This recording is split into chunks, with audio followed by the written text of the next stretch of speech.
Let me ask you, do you know your paints? Did you know that one of the biggest things that can hold you back at the start is actually not knowing your materials, and then you just don't know what to pick up? All the colors look dark in your paint palette, and you just willy-nilly dip your brush in anywhere. Your paints might be neatly stacked in a box, or you might have a set that's clearly labeled, or another set, or there might be a mixed bag of tubes and pans. I'll show you just how valuable a color chart can be at introducing you to your colors. And then you get introduced, but just like a friendship, now it's time to get to know them. And you'll also get to know them better through organizing them. So let's get started. Do you actually know what your paints look like, thick out of the tube or pan, or watered down, or anywhere in between? Number 2, do you know what they can actually do? Meaning, do you know if they stain intensely or can be lifted easily? Or if they're transparent, making them great for glazing intricate, pretty petals and flowers. They're not all like that.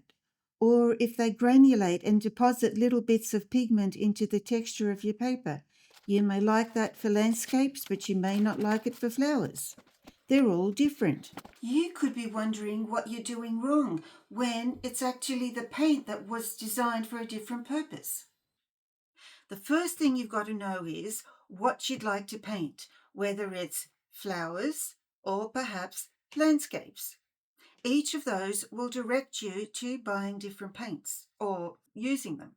The best way to get to know your paints is to actually know what the manufacturer designed them to do.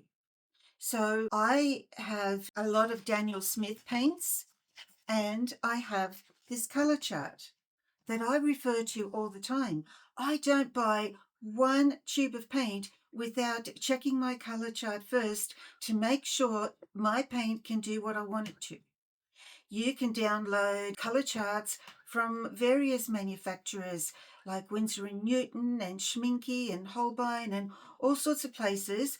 And I have a folder full of color charts, and then I have them on my phone as well, so that if I go to a shop somewhere and we're remotely traveling and I want to buy a tube of paint, I do want to check it first. Check the description below for a link to your brand's color chart. Do you know that one of the first things that bothered me with paints first started with watercolor, being used to acrylics and oils?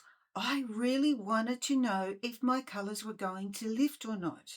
In fact, back then, I didn't even lift, I virtually scrubbed. Just like with anything, a toothbrush, a scrubbing brush, anything, and the paint would either come off or it wouldn't. So I would recommend that once you know what you'd like to paint, that then we have a good look at the characteristics that you need to make your paints right for you. And it's different for everybody. So let's have a look at your paints and what we can do with them.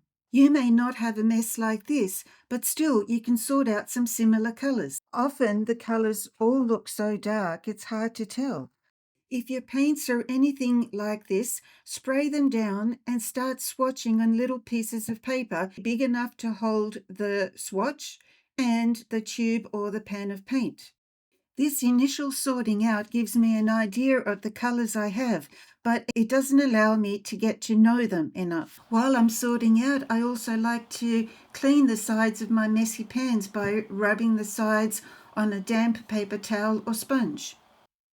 So as you can see, there's a whole variety here of different colors. Some are useful, some perhaps not so much, but it's really good to know what I have.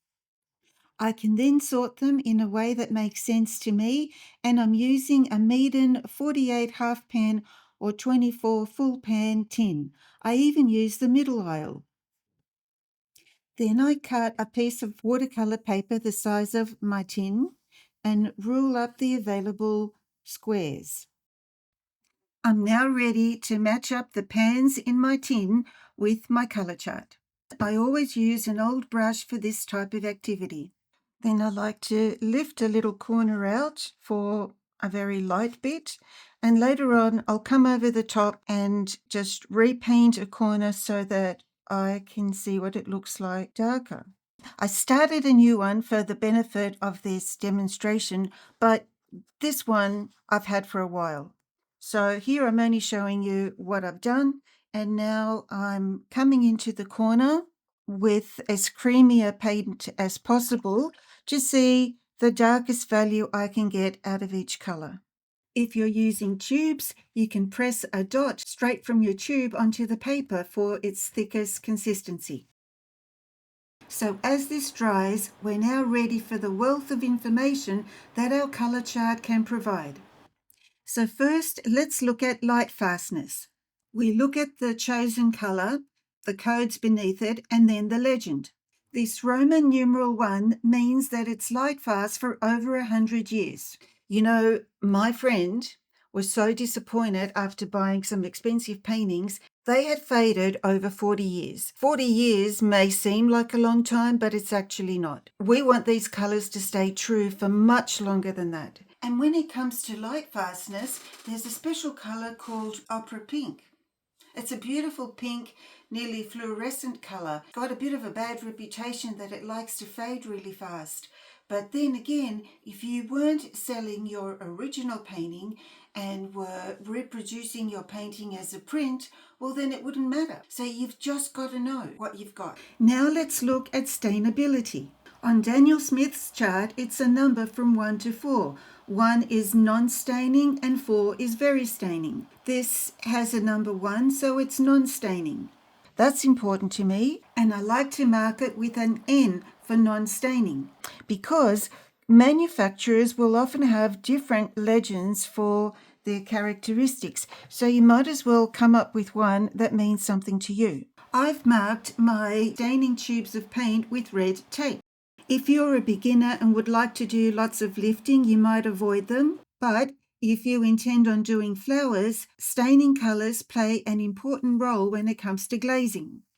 The next thing is granulation. It's marked with a Y or N for yes or no to granulation. Now we have a Y for granulation, no or yes, G. And I just like to put a G, so G for granulating.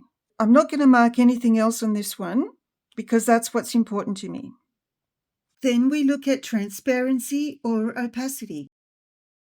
The circle tells us how transparent or opaque the color is. My first color is semi-transparent, which means a thin consistency will be transparent, but also has the ability to be more opaque if you use a thicker paint. Many of the paints are like this, but I like to make special mention of the ones that are fully transparent.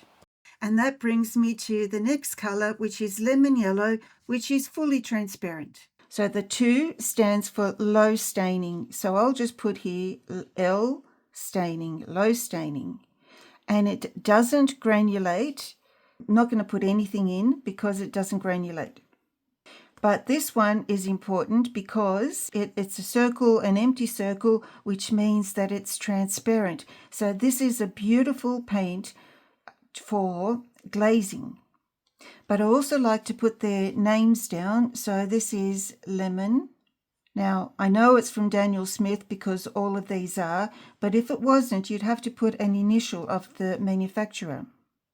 And this one was nickel titanate yellow. Just enough information for you to know what it is. See this one? Lunar red rock. That's this one here.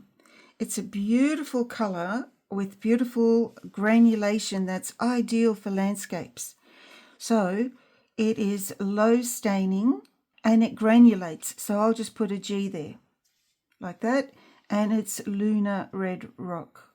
These are the codes I love having on hand for a quick reminder of my paint. So after finishing with all the coding, I can then put it into a plastic sleeve to protect it. I then tidy up the back to make sure that it fits well into the tin, and by using some double-sided tape, I can secure it to the inner lid. Through the process of organizing our paints from a mess to organized, we've also begun to get to know each paint individually, what it can do and what it can't do. But a little swatch isn't enough for that. You need to make bigger swatches and try your paints on different papers and see what the result is. Here's a granulating color on smooth paper and on rough paper. On rough paper, the pigment settles into the little crevices, but on smooth paper, it's on top and is even more pronounced. Some paints tend to explode more than others.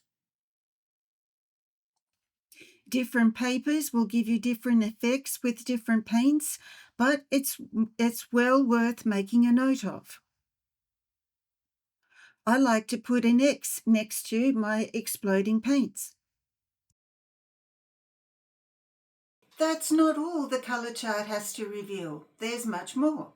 Join me next time as I share with you my favourite colours for mixing all the colours that I ever need. And a lot of the information will come from the colour chart.